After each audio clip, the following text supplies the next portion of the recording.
চিরাচরিত চিংড়ির থেকে ভেনামি চিংড়ি চাষ করে মোটা টাকা লাভ হয়।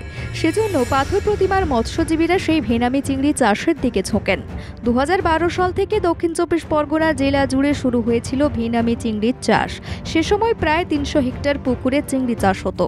2019 সাল নাগাদ বহু মৎস্যজীবী এই চাষে আগ্রহী হয়ে ওঠেন। এরপরই জেলা জুড়ে প্রায় 1000 হেক্টর পুকুরে চিংড়ি চাষ শুরু হয়। কিন্তু 2020 সালের পর দেখা গেল চিংড়ি চাষ কমে গিয়েছে। আর বর্তমানে জলে বর্জ্য থাকায় ভেনামি চিংড়ি চাষ মার খাচ্ছে, কোথাও কোথাও মোরগ লাগছে। একদিকে প্রয়োজনের তুলনায় কম দাম মিলছে, আর অন্যদিকে জল দূষণে জেরবার মৎস্যজীবীরা। সেজন্য পাথর প্রতিমার মৎস্যজীবীরা বড়সড় ক্ষতির মুখে পড়ছেন।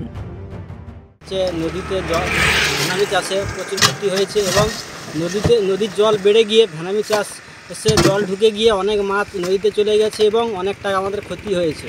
সেই ক্ষতিটা পূরণ করার জন্য এখন পাওনাদারগুলো টাকা পায় এবং হিমশিম হয়ে গেছে এবং মানসিক দিক থেকে দুর্বল হয়ে ভেঙে পড়ছি।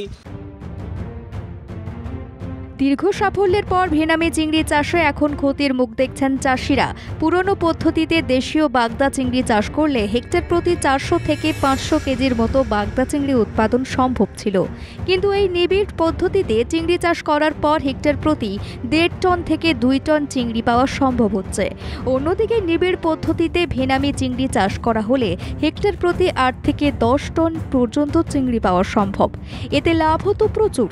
এখন ক্ষতির বহর বাড়ায় কালচারের সময় কম পাওয়া যাচ্ছে বলে মনে করছেন মৎস্যজীবীরা।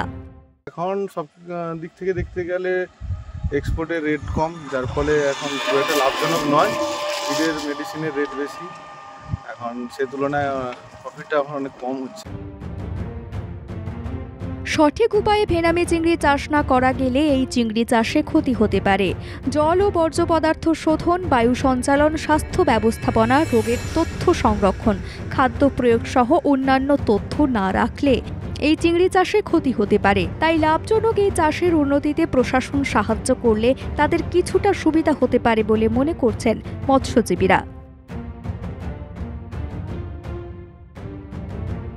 দক্ষিণ চব্বিশ পরগনা থেকে জাহিদ মিস্ত্রির রিপোর্ট, বাংলা জাগো।